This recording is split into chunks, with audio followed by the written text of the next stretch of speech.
here we are again. Not quite the same place actually.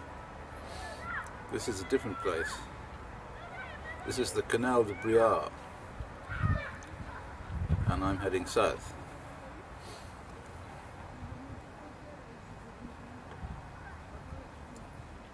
So let's get back to this problem of the science of radiation and health. But let's specifically look at two examples which have been much in the news lately. Let's briefly look at Fukushima, and let's also look at Fallujah in Iraq. And let's start with Fallujah.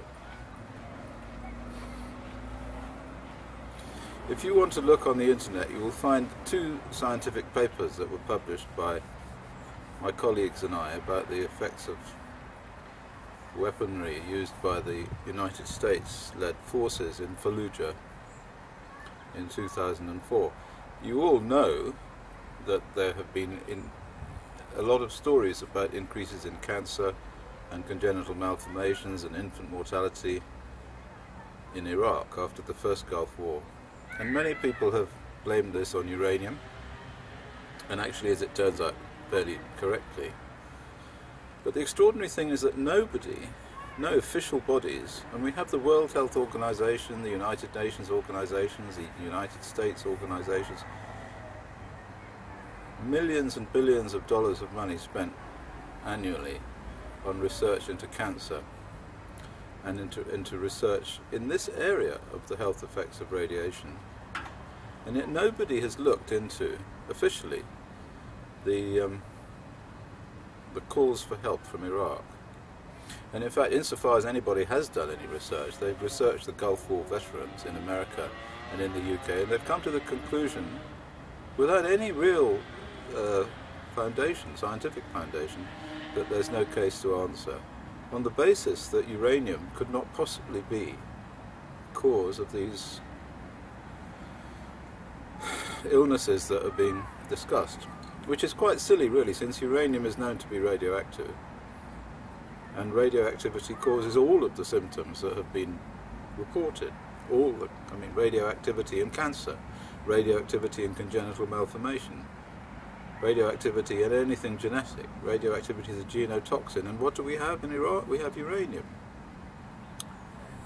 Anyway, you will all know that my colleagues and I set up an epidemiological study in Fallujah, and we found that all of the reports were correct. There were huge increases in congenital malformation, huge increases in cancer.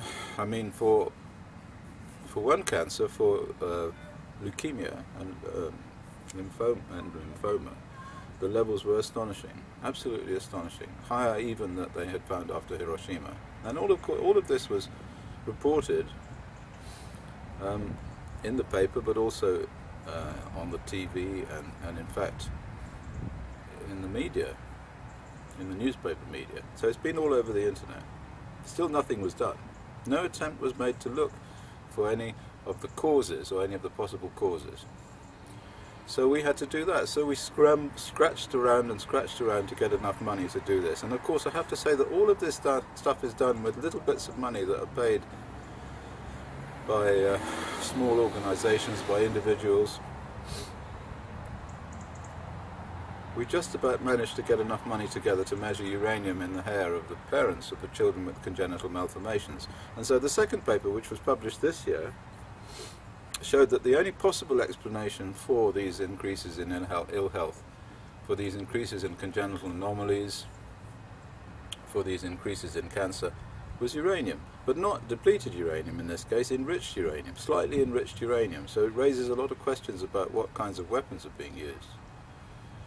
I mean, clearly the United States and their allies are no longer using depleted uranium. And in fact, we kind of knew this because I'd also done a study in 2007, 2006, 2007 of radioactivity in a crater which was produced by a bomb in the Lebanese conflict in Lebanon. So the Israelis are using the same weapon, and this weapon generates or uses enriched uranium. There's no question about this, no question at all. Two separate laboratories using completely different techniques gave the same answer, enriched uranium. So enriched uranium is associated with this new weapon. Okay, what is it? Well, I don't think we can speculate now, but it could be one of two things, I suppose.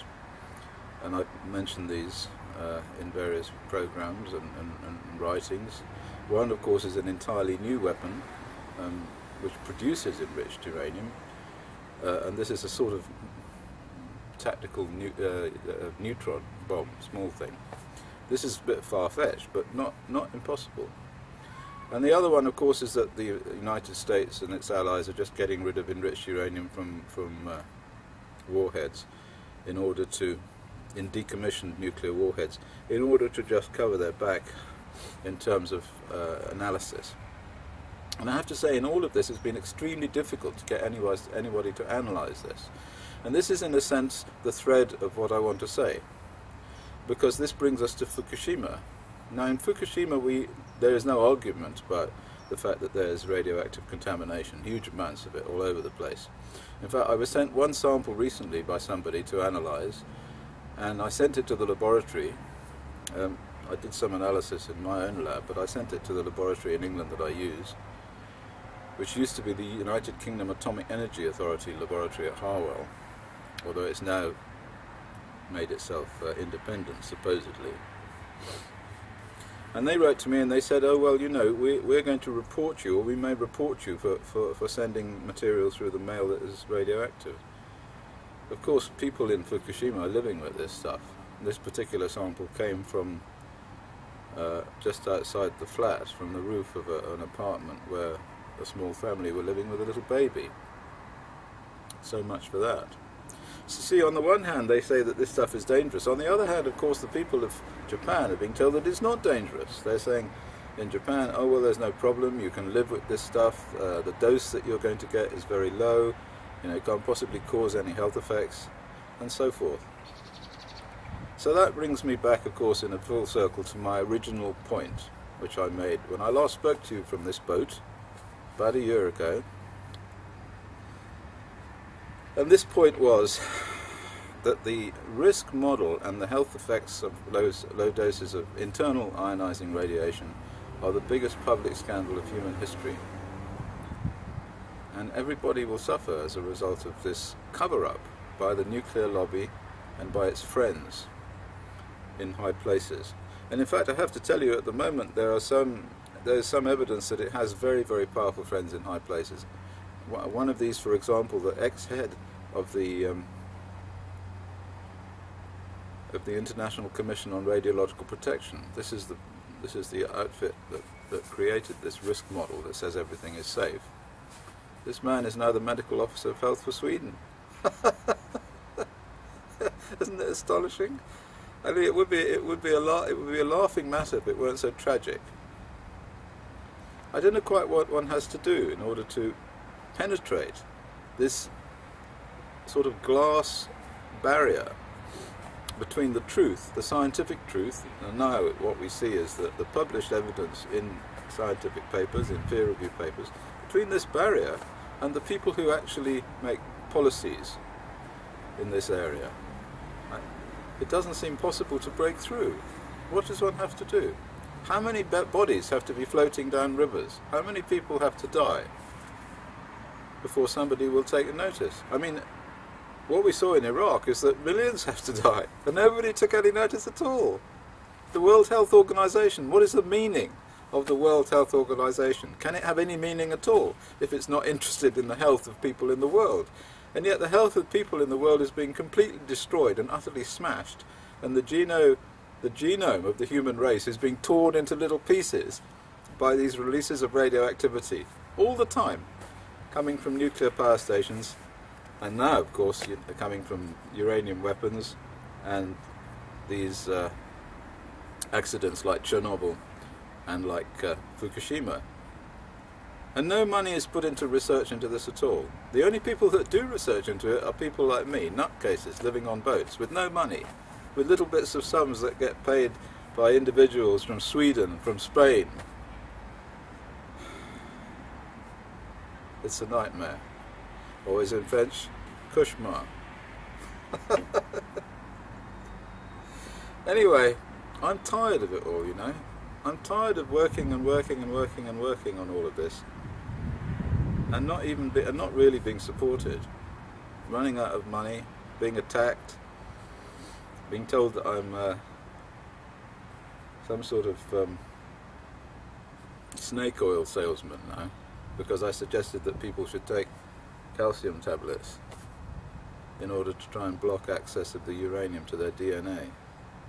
I mean, there's now plenty of evidence, plenty of papers in the past where this was suggested, and in fact, it was suggested in the period of weapons fallout for this exact same reason, that because people knew then, before all of this skullduggery, or at least maybe in the middle of it, they knew that strontium-90 was dangerous and it shouldn't be allowed near the DNA, so they were developing methods to keep it away from the DNA. Now I seem to have rediscovered this, and everybody's attacking me and saying I'm some sort of quack. Well, anyway, I tell you what, it's very nice here on my little boat with the sun shining and all of this nice water. Peaceful. Peaceful. And I pity all the poor people in Japan and all the poor people in Iraq, because they have done nothing to deserve what's happened to them. They're innocent.